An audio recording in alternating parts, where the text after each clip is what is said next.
اعوذ باللہ من الشیطان الرجیم بسم اللہ الرحمن الرحیم ان اللہ وملائکتہ یصلون علی النبی یا ایہا الذین آمنوا صلوا علیہ وسلموا تسلیما اللہم صلی علی سیدنا و نبینا و شفیعنا و مولانا محمد وعلی آل محمد وبارک وسلم۔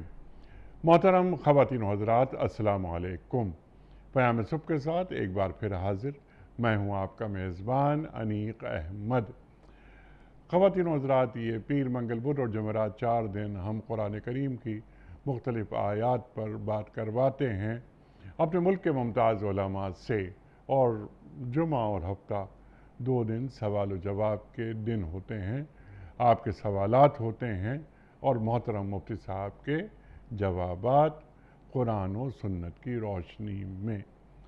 آج ہم اپنے ملک کے ایک ممتاز عالم دین سے، ممتاز مفسر قرآن سے بات کروائیں گے سورہ فرقان کی 2 آیات پر، 72 اور 73 پر، کہ قرآن کریم کی یہ آیات کیا فرما رہی ہیں ہم سے۔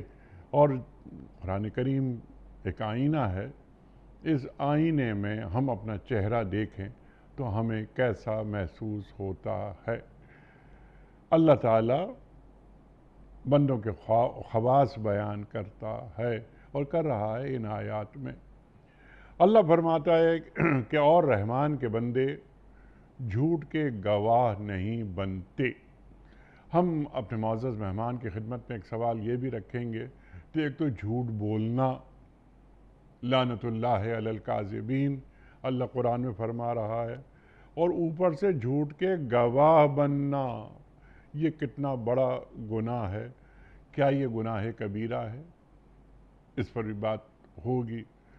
اور کسی لغو چیز پر ان کا گزر ہو جائے تو وہ شریف آدمیوں کی طرح گزر جاتے ہیں، جنہیں اگر ان کے رب کی آیات سنا کر نصیحت کی جاتی ہے تو اس پر اندھے اور بہرے بن کر نہیں رہ جاتے۔ یہ دونوں آیات مکمل ہوئی، بہت بڑے بڑے مضامین ان دونوں آیات میں اللہ تعالیٰ نے بیان فرمایا ہے۔ میں نے جھوٹ کی بات کی، جھوٹ کے گواہ بننے کی بات کی، وَإِذَا مَرُّوا بِاللَّغْوِ مَرُّوا كِرَامًا کی بات۔ اللہ فرماتا ہے کہ جب کوئی لغو، بری چیز اچانک ان کا سامنا ہو جاتا ہے تو وہ دامن بچا کر چلے جاتے ہیں۔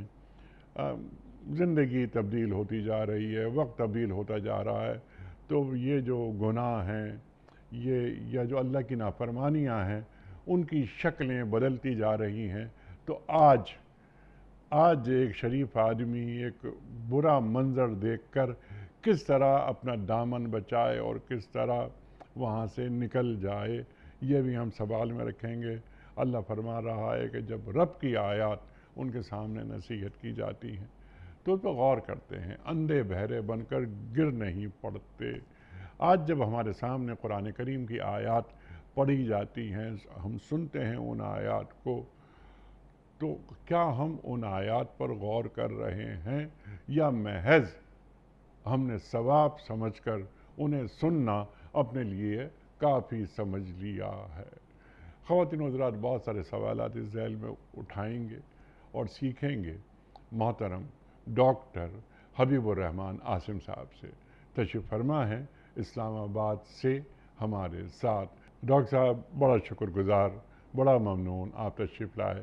خواتین و حضرات، ڈاکٹر حبیب الرحمان عاصم صاحب ہمارے ملک کا ایک جانا مانا نام، سب واقف ہیں ہم، اور پیام صبح کا لازمی جز آپ تشریف لاتے ہیں، اور ہمیشہ ہم ڈاکٹر صاحب سے سیکھتے ہیں۔ زندگی بھر مختلف جامعات میں آپ پڑھاتے رہے، اور ریٹائرمنٹ کے بعد بھی آج کل بھی آپ مختلف یونیورسٹیز سے وابستہ ہیں۔ دین کے مبلغ، کتنا اہم کام، کتنا اہم منصب اور ذمہ داری جو ڈاکٹر صاحب نے اٹھائی ہوئی ہے۔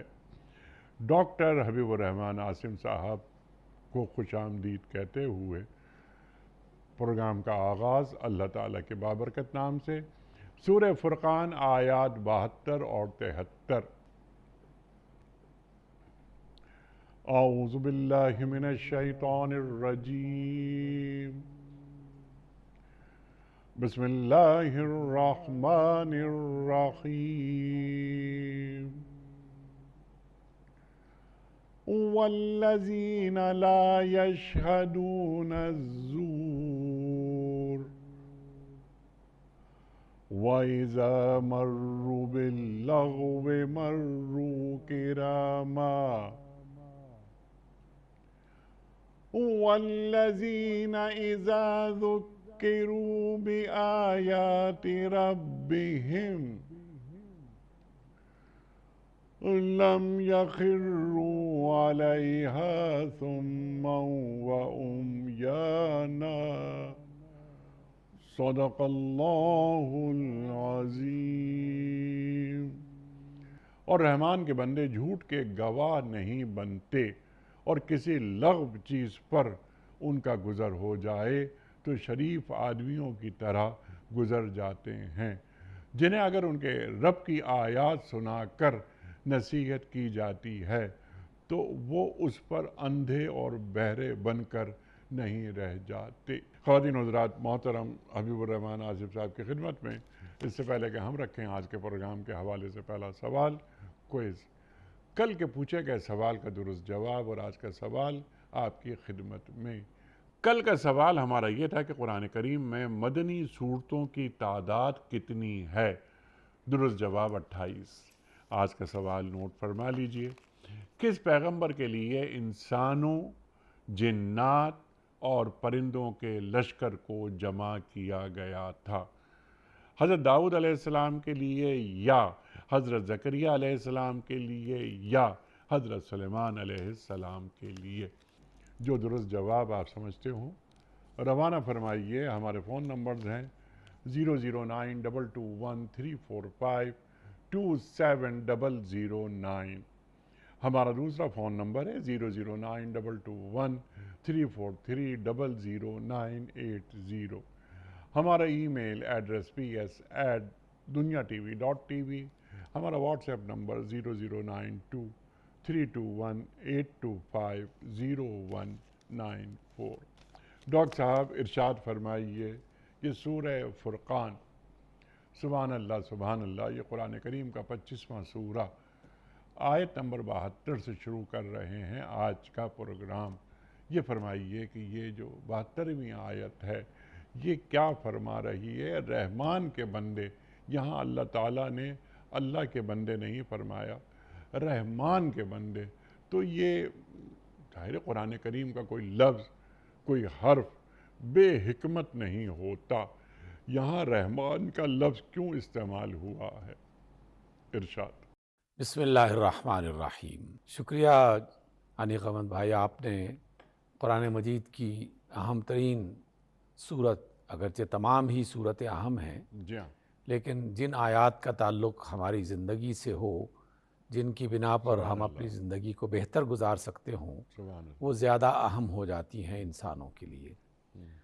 اس صورت میں اللہ تعالیٰ نے، جیسے آپ نے سوال بھی اٹھایا کہ اللہ کے بندوں کا ذکر ہوتا ہے قرآن کی کئی آیات میں، لیکن یہاں خاص طور پر رحمان کی صفت کے طور پر اور اس نام سے بندوں کو منسوب کیا گیا ہے، اور کہا گیا ہے کہ رحمان کے بندے، ان کے اندر یہ صفات پائی جاتی ہیں۔ پہلی بات اس میں بنیادی یہ ہے کہ مکہ کے جو کفار تھے، مشرکین تھے، وہ اللہ تعالیٰ کا نام تو جانتے تھے اور اس کا استعمال بھی وہ جانتے تھے، لیکن رحمان ان کے لیے ایک اجنبی لفظ تھا۔ جب رسول اللہ صلی اللہ علیہ وسلم نے خود یا قرآن مجید کی آیات رحمان کے حوالے سے سنائی تو انہوں نے حیران ہو کر پوچھا کہ ہم اللہ کے بارے میں تو جانتے ہیں، یہ رحمان کون ہے جس کا آپ حوالہ دے کر ہم سے یہ احکام بتا رہے ہیں، یہ تعلیمات بتا رہے ہیں؟ گویا کہ مکہ والوں کے لیے رحمان کا لفظ جو ہے ایک اجنبی لفظ تھا، ایک نیا لفظ تھا۔ تو اللہ تعالیٰ نے پہلے اس غلط فہمی یا کم علمی جو تھی اس کو دور کیا اور فرمایا کہ یہ بھی اللہ تعالیٰ ہی کے معتبر اور مقدس ناموں میں سے ایک نام ہے، اس لیے باقاعدہ اللہ تعالیٰ کا حکم مل گیا کہ اگر تم اللہ کو پکارو یا رحمان کو پکارو، جس نام سے بھی اسے پکارو گے اس کے تمام نام ہی بہت ہی اچھے، بہت ہی پاکیزہ ہیں۔ تو اللہ تعالیٰ کے صفاتی نام اور بھی بے شمار ہیں جن کا ذکر بھی اگر کوئی شخص کرتے ہوئے اس کے ساتھ عبد کا لفظ استعمال کر لیتا ہے، جیسے ہم بہت سارے نام رکھتے ہیں، عبد الرحیم رکھتے ہیں، عبد الرحمن رکھتے ہیں، عبد الخالق رکھتے ہیں، اور اللہ تعالیٰ کی جتنی بھی صفاتی کیفیات ہیں ان کے نام، ان کو ہم عبد کے ساتھ جوڑ کر ایک مکمل نام استعمال کرنے کی کوشش کرتے ہیں۔ تو اللہ تعالیٰ نے یہ خود فرما دیا کہ وَلِلَّهِ الْأَسْمَاءُ الْحُسْنَى، اللہ تعالیٰ کے تمام نام بہت ہی خوبصورت، بہت ہی بہترین ہیں۔ تو ان کی تعلیم کے لیے مکہ کے کفار، ان کی تعلیم کے لیے رحمان کا لفظ بطور خاص بیان کیا گیا تاکہ انہیں اللہ کے نام اور رحمان کے نام میں جو اجنبیت پائی جاتی ہے وہ اجنبیت باقی نہ رہے۔ پھر اس کے ساتھ ساتھ ہمیں یہ بتایا جا رہا ہے کہ جو اللہ کے بندے ہیں یا رحمان کے بندے ہیں وہ دنیا میں، دنیا کی زندگی میں کس طرح کی زندگی بسر کرتے ہیں، یہ تو سبھی مانتے ہیں، ہم سب اس کا بارہا ذکر کر چکے ہیں۔ قرآن مجید کی آیات میں بھی بہت مختلف موقعوں پر اس کا ذکر ملتا ہے کہ دنیا میں اللہ انسانوں کو جو زندگی عطا کر رہا ہے یہ زندگی ایک آزمائش ہے، ان کا امتحان ہے، اور اس کے ختم ہو جانے کے بعد پھر ان کی کامیابی یا ناکامی کا فیصلہ کیا جائے گا۔ تو دنیا میں جو کامیابی کا معیار یا کامیابی کے پیمانے ہیں وہ اللہ تعالیٰ ان آیات پہ بیان کر رہے ہیں، اور جو ناکامی کے سبب بن سکتے ہیں، جو ایسے کام یا ایسے اعمال جن کی بنیاد پر زندگی میں ناکامی میسر آئے گی، امتحان میں ناکام ہو جائے گا، ان کا ذکر بھی ملتا ہے۔ تو اس لیے آج کی اس آیت میں اللہ رب العزت نے جو فرمایا، اس دنیا کی ایک بہت بڑی برائی اور بہت بڑا جو ہے وہ گناہ، جس کو رسول اللہ صلی اللہ علیہ وسلم نے کبھی اپنے فرامین میں شرک کے برابر قرار دیا، کہ جس کو قرآن کی آیت پہ فرمایا گیا ہے کہ الزور، زور کا معنی ہے جھوٹ، اور جو جھوٹ، جیسے آپ نے اپنے سوال میں بھی اس بات کو اٹھایا کہ جھوٹ بولنا بھی ناپسندیدہ عمل ہے، اللہ اور اس کے رسول صلی اللہ علیہ وسلم نے اس سے منع فرمایا ہے۔ اچھا ڈاکٹر صاحب، یہ ناپسندیدہ عمل ہے یا گناہ کبیرہ ہے؟ جی میں وہی بتا رہا ہوں کہ ایک عام حالت میں جب کوئی شخص مثلا بعض اوقات مذاق میں کسی شخص نے کوئی معمولی سی غلط بیانی کر دی تو آدمی سمجھتا ہے کہ یار اتنی سی غلط فہمی سے یا غلط بیانی سے کیا فرق پڑتا ہے، یا محض لوگوں کو ہنسانے کے لیے کوئی من گھڑت بات لوگوں کے سامنے بیان کرنا شروع کر دی، تو اس کے لیے بھی زور کا لفظ کبھی کبھار استعمال ہوا ہے، اور اللہ کے رسول نے ایسے اعمال کو بھی ناپسند کیا۔ لیکن جب کوئی شخص جھوٹ کو یا زور کے لفظ کو یا زور کی عادت کو اپنی شخصیت کا حصہ بنا لے اور اپنے دنیا کے سسٹمز کو برباد کرنے یا دنیا کے معاملات کو خراب کرنے کے لیے مستقل استعمال کرنا شروع کر دے، تو اللہ تعالیٰ نے اس کی شدید مذمت کی، اور اس شدید مذمت کرتے ہوئے کبھی اسے کبیرہ گناہوں میں شامل کیا۔ رسول اللہ صلی اللہ علیہ وسلم فرماتے ہیں کہ اکبر الکبائر شہادت الزور، جو بڑے گناہوں میں سے ایک بڑا گناہ ہے وہ جھوٹ کی گواہی دینا ہے۔ جب آپ جھوٹ کی گواہی دینے کا لفظ استعمال کرتے ہیں تو در حقیقت ایک پورا نظام اس کی زد میں آ جاتا ہے، عدالتوں میں انصاف ختم ہو جاتا ہے، اور لوگ عدالتوں میں انصاف طلب کرنے کے لیے جاتے ہیں، حاصل کرنے کے لیے جاتے ہیں، لیکن وہاں اگر گواہی جھوٹ بول رہے ہوں تو وہاں وکیل کیا کر سکتا ہے اور جج کس بنیاد پر فیصلے دے سکتا ہے؟ گویا کہ انصاف کا قتل کر دیا جاتا ہے جھوٹی گواہی کی بنیاد پر، اور اس جھوٹی گواہی کی بنیاد پر جو معصوم ہے وہ مجرم بن جاتا ہے، جو مظلوم ہے وہ ظالم بن جاتا ہے، اور ظالم بعض اوقات مظلوم بن جاتا ہے۔ تو اس اعتبار سے جھوٹی گواہی یا جھوٹ کی گواہی یہ اپنے معاملات میں، اپنے نظاموں میں، اور اپنے خاص طور پر عدالت کے معاملات میں اس کا استعمال کرنا یہ بڑے گناہوں میں شمار ہوتا ہے۔ رسول اللہ صلی اللہ علیہ وسلم نے یہ بھی ارشاد فرمایا، جس کا میں نے ہلکا سا ذکر کیا، کہ رسول اللہ صلی اللہ علیہ وسلم نے جھوٹ یا جھوٹ کی گواہی کو الاشراک باللہ میں شامل کیا ہے، یعنی یہ ایسا ہی ہے جیسے کوئی شخص اللہ کے ساتھ کسی کو شریک بنا رہا ہے، گویا کہ وہ اپنے آپ کو کہتا تو مسلم ہے لیکن در حقیقت وہ مشرکین میں شامل ہو گیا کیونکہ اس نے شرک کرنا شروع کر دیا۔ تو اس اعتبار سے یہ بہت ہی بھیانک اور اذیت ناک قسم کی برائی ہے اور بیماری ہے جس سے انسان کو بچنا چاہیے۔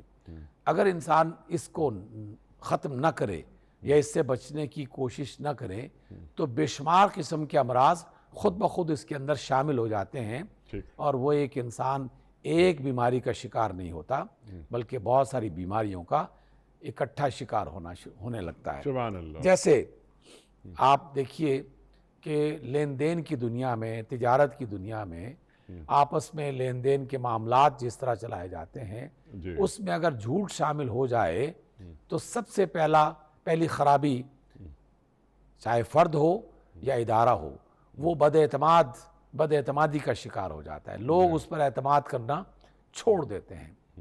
اس وجہ سے جب کسی معاشرے پر افراد یا اداروں کا اعتماد ختم ہو جائے تو پھر چاہے وہ جو بھی بات کرے، جو بھی حکم دے، لوگ اس کو کوئی اہمیت نہیں دیتے، اس پر عمل نہیں کرتے، جس کی بنا پر ناانصافی کے ساتھ ساتھ ایک بد امنی والی کیفیت اور بد اعتمادی والی کیفیت پھیلنا شروع ہو جاتی ہے۔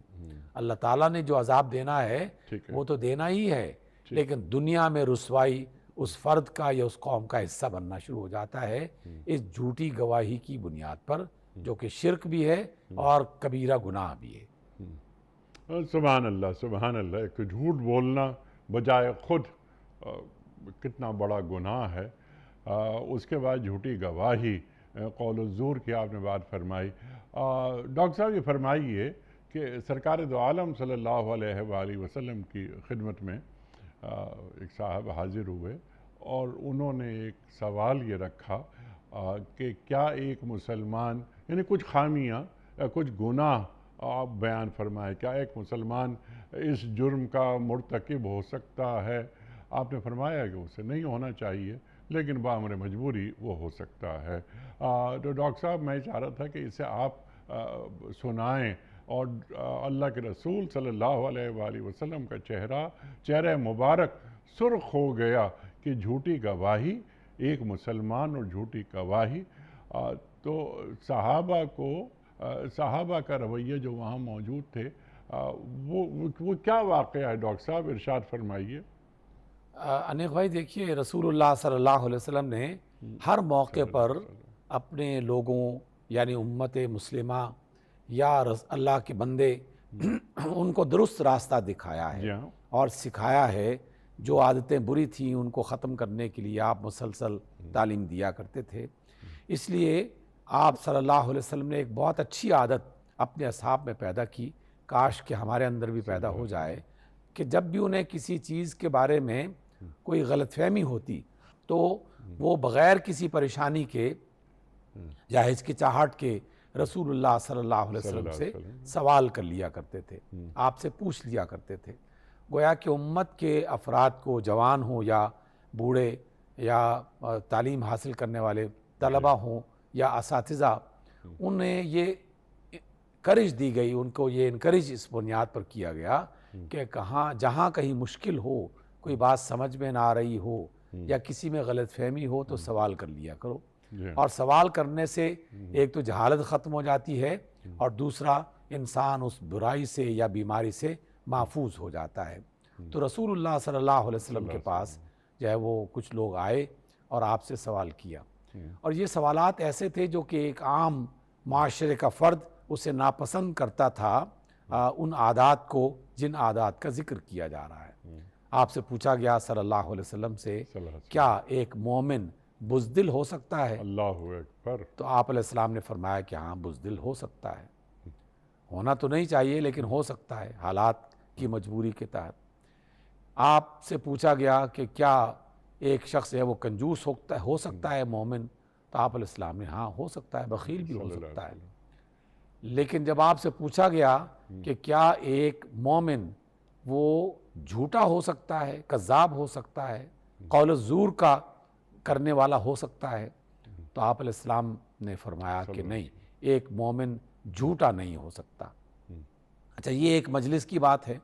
ایک دوسری مجلس میں بھی اسی طریقے سے آپ صلی اللہ علیہ وسلم اپنے اصحاب کے ساتھ تشریف فرما تھے، اور آپ کسی دیوار کے ساتھ ٹیک لگا کے بیٹھے ہوئے تھے۔ تو آپ علیہ السلام نے مختلف برائیوں کا، بیماریوں کا، گناہوں کا ذکر کرنا شروع کر دیا کہ ایک مومن کو یہ بھی نہیں کرنا چاہیے، یہ بھی نہیں کرنا چاہیے، یہ بھی نہیں کرنا چاہیے۔ لیکن جب قول الزور کی بات آئی تو آپ علیہ السلام اس ٹیک کو چھوڑ کر سیدھے ہو کے بیٹھ گئے اور یہ کہنے لگے کہ ایک مومن کو جھوٹا نہیں ہونا چاہیے، جھوٹی گواہی نہیں دینی چاہیے۔ اصحاب رسول فرماتے ہیں کہ آپ نے اس جملے کو بار بار دہرانا شروع کر دیا، اتنی بار دہرایا کہ ہم آپس میں ایک دوسرے سے تمنا کرنے لگے، کہنے لگے کہ کاش اللہ کے رسول خاموش ہو جائیں۔ یعنی آپ علیہ السلام کو یہ بات اس قدر جو ہے وہ بڑی لگی کہ آپ علیہ السلام نے مسلسل اس جملے کو دہرانا شروع کر دیا کہ مومن کو قول الزور سے بچنا چاہیے، جھوٹی گواہی دینے سے بچنا چاہیے، جھوٹ بولنے سے اور جھوٹ کی گواہی دینے سے محفوظ رکھنا چاہیے اپنے آپ کو۔ تو آپ علیہ السلام نے بڑی شدت کے ساتھ اس کی نفی فرمائی اور اس سے بچنے کی تلقین کی۔ اس سے اندازہ لگایا جا سکتا ہے کہ ایک مسلم معاشرے میں جھوٹ کو فروغ دینا یہ کتنا بڑا گناہ اور کتنی بڑی زیادتی ہے۔ اس اعتبار سے ہم اپنی سابقہ بات کو بھی دہرا کے شامل کرتے ہیں اس کے ساتھ کہ دیکھیے، ایک آدمی مسلسل جھوٹ بولتا رہے تو وہ لوگوں میں بد اعتماد ہو جاتا ہے، لوگ اس کی بات کا بھروسہ نہیں کرتے، اس کی بات پر اعتماد نہیں کرتے، اس کو جھوٹا قرار دے دیتے ہیں۔ اور جب ادارے یہ کام کرنے لگیں یا بڑے ایسا کام کرنے لگیں تو ان کا اعتماد بھی بالکل اسی طرح ختم ہو جاتا ہے جیسے کسی ایک فرد کا اعتماد ختم ہوتا ہے۔ تو پھر ان کی بات پر لوگ دھیان نہیں دیتے، قانون کی حفاظت نہیں کرتے، اس کی پاسداری نہیں کرتے، تو یہ خرابی خود بخود وجود میں آنا شروع ہو جاتی ہے اور یہ بڑھنا شروع ہو جاتی ہے۔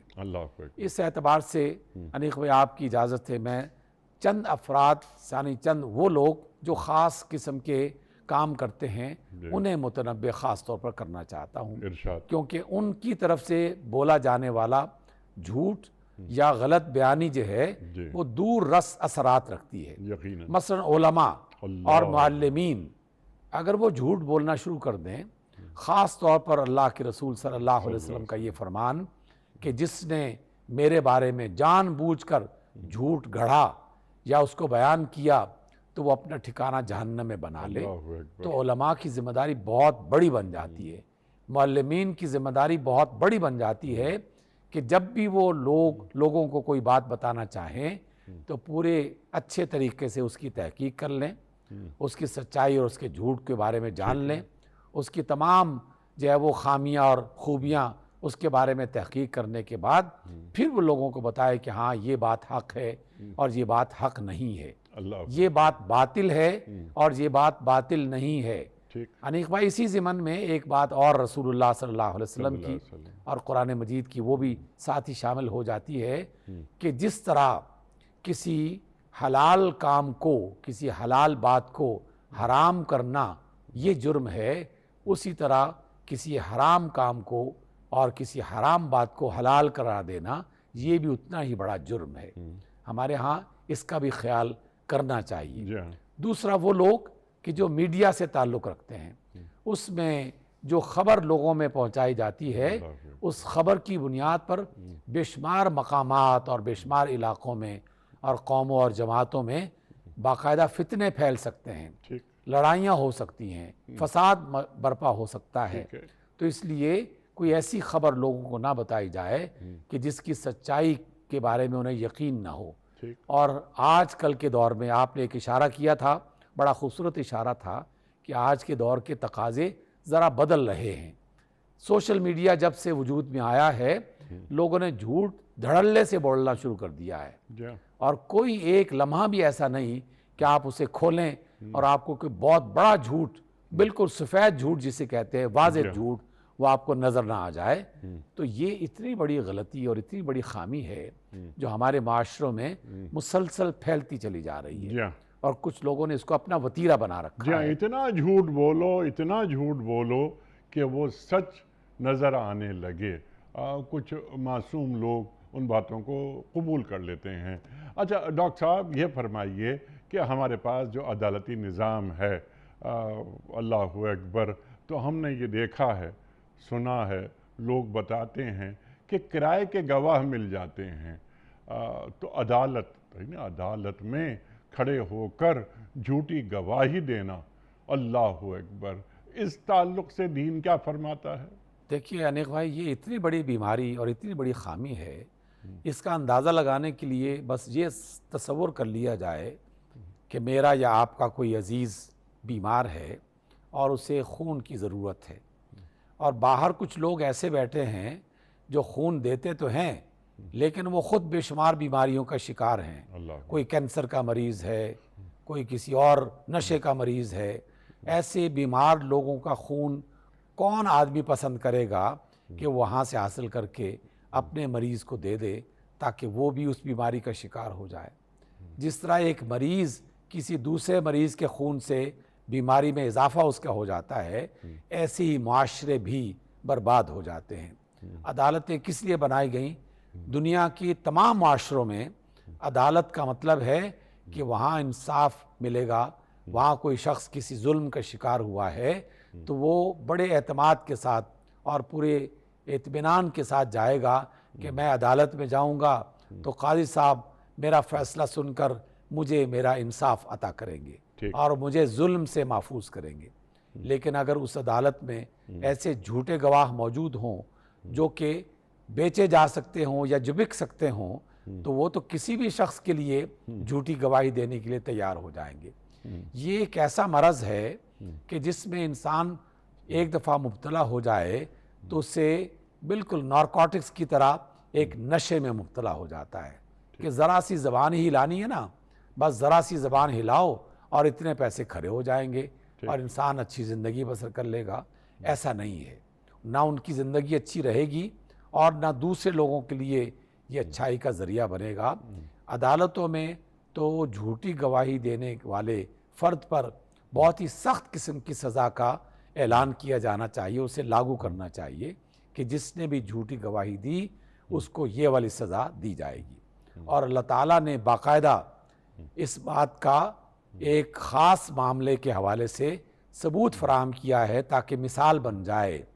میاں بیوی میں جھگڑا ہو جاتا ہے اور اس میں کوئی ایک دوسرے پر الزام لگاتا ہے، یا کسی عورت اور مرد کے درمیان میں کوئی ایسی بات انبن والی ہو جاتی ہے اور وہ کسی عورت پر یا کسی مرد پر جھوٹی تہمت لگا دیتا ہے، خاص طور پر عورت کے حوالے سے قرآن مجید میں ذکر کیا گیا ہے، تو اس کی سزا باقاعدہ 80 کوڑے متعین کیا گیا اور کہا گیا کہ یہ شخص جس نے کسی پر تہمت لگا کر اس کے بارے میں جھوٹی گواہی دی تو اس کی بنیاد پر یہ شخص 80 کوڑے کا سزا پائے گا اور زندگی بھر اس کی گواہی کسی عدالت میں قبول نہیں کی جائے گی. تو جو اللہ تعالیٰ اپنے معاشروں کو سیدھا رکھنا چاہتا ہے، صحیح بنانا چاہتا ہے، اس نے قانون بھی بالکل اسی انداز میں ہمیں بتائے ہیں کہ اگر ہم ان قوانین کو اپنے عمل میں لے کے آئیں تو ہمارا معاشرہ بہت ساری برائیوں سے بچ سکتا ہے. اللہ اکبر، اللہ اکبر. اور ڈاکٹر صاحب جو ہمارا عدالتی نظام ہے یا دنیا میں کہیں کا بھی عدالتی نظام ہو، وہ سامنے کی جو گواہیاں ہوتی ہیں وہ انہی کو دیکھ کر فیصلے کرتے ہیں. تو یہ جو فیصلے ہیں، بلکہ اللہ کے رسول صلی اللہ علیہ وآلہ وسلم کا فرمان یاد آ رہا ہے کہ دیکھو میں جو باتیں مجھے بتائی جاتی ہیں میں ان کے مطابق فیصلے کرتا ہوں، لیکن اگر کوئی جھوٹی گواہی یا جھوٹ بول کر اپنے حق میں اگر فیصلہ تم مجھ سے کروا بھی لو تو قیامت کے دن تمہیں اللہ کے حضور پیش ہونا ہے، اس دن کو یاد رکھنا. ایسے ہی ڈاکٹر صاحب؟ بالکل ایسا ہی ہے. دیکھیے یہ جو بات ہے یہ بہت ہی خوبصورت اس اعتبار سے ہے کہ دنیا میں جھوٹ بولنے کی بنیاد پر آدمی ممکن ہے کچھ پیسے کما لے، جی ہاں یا عدالت کو پتہ نہیں چلے کہ اس نے جھوٹ بولا ہے جی اور اس کی بنیاد پر اس نے کوئی فیصلہ کر دیا، جی ہاں لیکن جس کے خلاف فیصلہ ہوا ہے یہ بندہ تو قیامت تک باقاعدہ اس کا ایسا دیندار بن جائے گا، اور قیامت کے روز اللہ تعالیٰ سے باقاعدہ مطالبہ کرے گا کہ اللہ فلاں نے میرے ساتھ زیادتی کی تھی، جی مجھے اس کا بدلہ چاہیے۔ تو کون ہے دنیا میں جو قیامت کے روز بدلہ دینے کے قابل ہو سکتا ہے؟ ٹھیک ہے ناممکن ہے۔ اس وجہ سے بہت بڑی جو ہے وہ زیادتی اپنے آپ کے ساتھ کرنے کے لیے اس سے بچنا چاہیے۔ ٹھیک انیک بھائی ایک اور بات ضمناً اس میں آپ ارشاد۔ کے توسط سے جو ہے لوگوں تک پہنچانا چاہتا ہوں، ارشاد۔ خاص طور پر وکلاء کو یہ بات بتانا چاہتا ہوں کہ وکیل جو ہیں ان کا یہ شعبہ اسی وجہ سے وجود میں آیا۔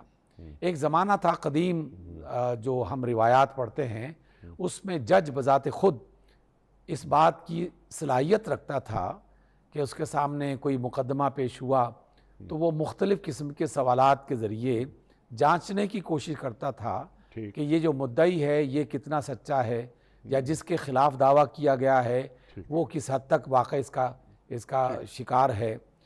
وہ اپنے سوالات کے ذریعے، اپنی ذہانت کے ذریعے سے اس بات کا پتہ لگایا کرتا تھا۔ لیکن آج کا دور اس میں وکلاء یہ کام کرتے ہیں۔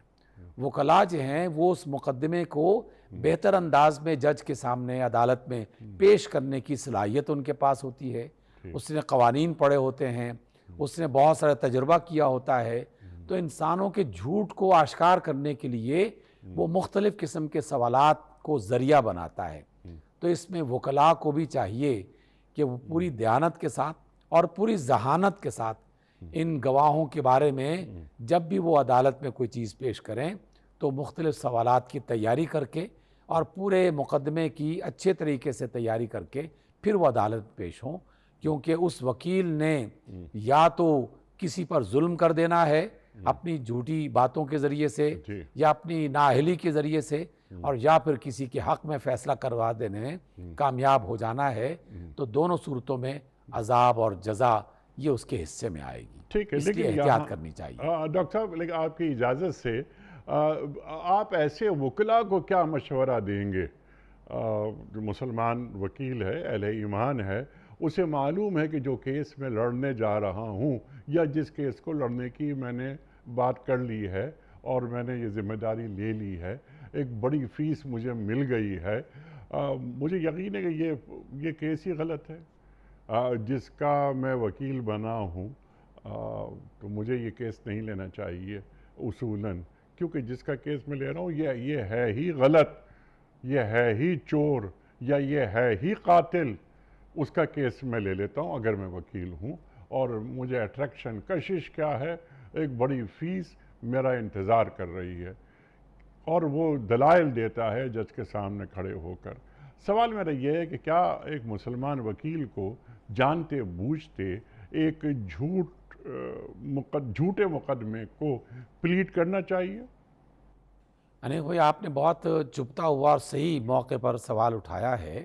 میں نے بہت سارے وکلاء کو یہ کہتے ہوئے سنا کہ جناب ہم نے ایک بندے سے فیس لی ہے، وہ ہمارا کلائنٹ ہے، تو ہماری ذمہ داری بنتی ہے کہ ہم اس کو عدالت میں کامیاب کروائیں۔ ٹھیک۔ اس کی بنیاد پر چاہے وہ مقدمہ غلط ہے یا صحیح ہے، اس کی پرواہ نہیں کرنی۔ ہم نے چونکہ پیسے لے لیے ہیں، فیس لے لی ہے، اس لیے ہم نے تو اس فیس کو اپنے سامنے رکھتے ہوئے اپنے اس کلائنٹ کی حمایت کرنی ہے۔ جبکہ اس کے مقابلے میں قرآن مجید کا حکم بالکل واضح ہے۔ قرآن کی ایک آیت میرے نقطہ نظر سے بہت سارے علماء سے پوچھا اور سنا بھی کہ یہ تو خالصتاً وکیلوں کو تعلیم دینے کے لیے اللہ تعالیٰ نے اتاری ہے، اور وہ آیت ہے کہ اللہ تعالیٰ فرماتے ہیں وَلَا تَكُنْ لِلْخَائِنِينَ خَصِيمًا، جو خائن ہیں، جس کے بارے میں کنفرم ہو کہ اس نے خیانت کر رکھی ہے، اس نے جھوٹ بول رکھا ہے، اس سے کوئی زیادتی کر رکھی ہے، تو ان کی طرف سے جھگڑا کرنے والا مت بن۔ یہ وکیل کو کہا جا رہا ہے نا، کیونکہ وکیل خود جھگڑا کرتا ہے اس بندے کی طرف سے، اس کی زبان کی طرف جو ہے وہ طرفداری کر رہا ہوتا ہے، حمایت کر رہا ہوتا ہے۔ زبان وکیل کی ہے لیکن حقیقتاً تمام معلومات جو ہیں وہ اس بندے کی طرف سے مل رہی ہوتی ہیں، اور وہ اسی کی حمایت کرنے کے لیے عدالت میں پہنچا ہوا ہوتا ہے. ٹھیک ہے، یہ اور بات اللہ تو کا ہو گئی حکم ہے. وکیلوں کی، لیکن ڈاکٹر صاحب کوئی آیت قرآن کریم میں ججز کے لیے بھی ہے؟ مثال کے طور پر کہ اے دلو ہوا اقرب للتقوی، عدل کرو، یہ تقوی سے قریب تر ہے. ارشاد. بالکل. دیکھیے یہ آیت جو ابھی آپ نے تلاوت کی ہے اس کا ایک حصہ، یہ تو خالصتاً ججز کے لیے تو بہت زیادہ ہے، اس لیے کہ ان کا کام ہی یہی ہے. جیسے میرا کام پڑھانا ہے، ڈاکٹر کا کام علاج کرنا ہے، تو وکیل جو جج ہے اس کا تو کام ہی لوگوں کو انصاف مہیا کرنا ہے. تو اعدلو اللہ تعالیٰ کا حکم ہے، تم عدل کرو کیونکہ یہی تقویٰ کے قریب تر ہے. اور یہ بھی اللہ تعالیٰ نے فرمایا کہ تم عدل کرو کیونکہ اس کے بارے میں پوچھا جائے گا قیامت کے روز. رسول اللہ صلی اللہ علیہ وسلم نے فرمایا کہ جس نے نیک نیتی کے ساتھ اور پوری دیانت اور محنت کے ساتھ کوئی مقدمہ پڑھا، لڑا اور پھر اس کا فیصلہ کیا، اگر وہ اپنے فیصلے میں کامیاب ہو گیا تو اللہ تعالیٰ کی طرف سے دوہرا اجر ملے گا. اور اگر وہ کامیاب نہیں بھی ہوا لیکن اس کی محنت بھی ٹھیک تھی اور بددیانتی بھی موجود نہیں تھی، دیانت کے ساتھ سچائی کے ساتھ اس نے مقدمہ لڑا جو ہے اس کا فیصلہ کیا، تو اگر اس نے فیصلہ اس میں کوئی غلطی بھی ہوگی تو اللہ تعالیٰ اس کو معاف کر دے گا.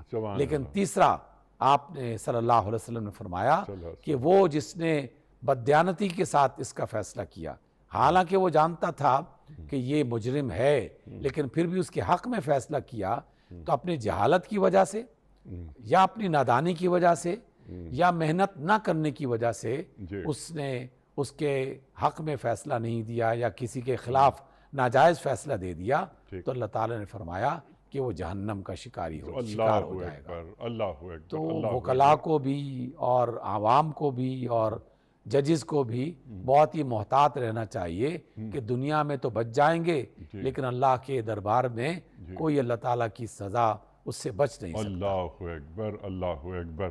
ڈاکٹر صاحب بالتفصیل ایک ایک نقطہ آپ نے واضح کر دیا. سبحان اللہ، سبحان اللہ. وَإِذَا مَرُّوا بِاللَّغْوِ مَرُّوا كِرَامًا. اب ہم آگے بڑھ رہے ہیں.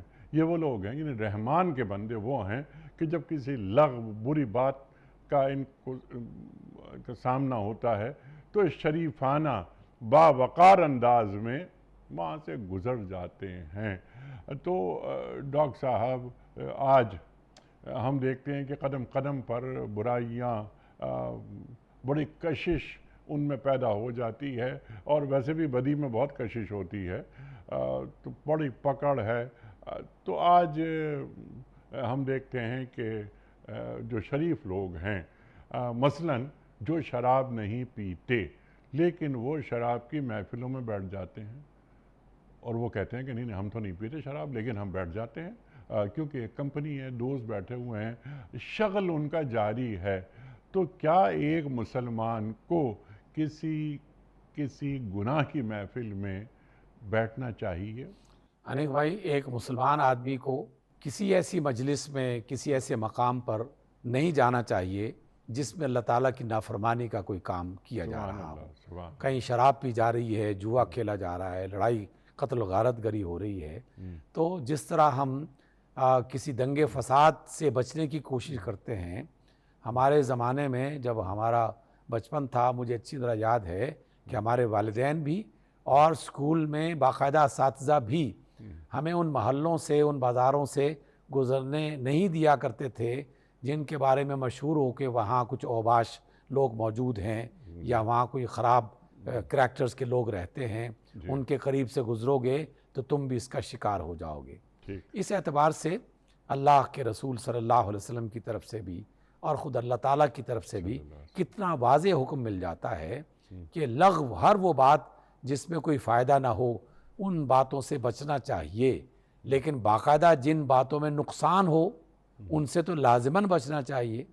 تو اس لیے ایسی مجالس میں شریک ہونا یا ایسے لوگوں کو اپنا دوست بنانا، وہ بھی انسان کو نقصان کا ذریعہ بن جاتے ہیں. کیونکہ جتنے بھی نشاور جو چیزیں استعمال کرنے والے لوگ ہیں، بیسیوں کہانیاں نہیں، بیسیوں واقعات جو حقیقی ہیں وہ یہ بتاتے ہیں کہ معمولی سا معاملہ ہوتا ہے، ایک معمولی سے سگریٹ لے لی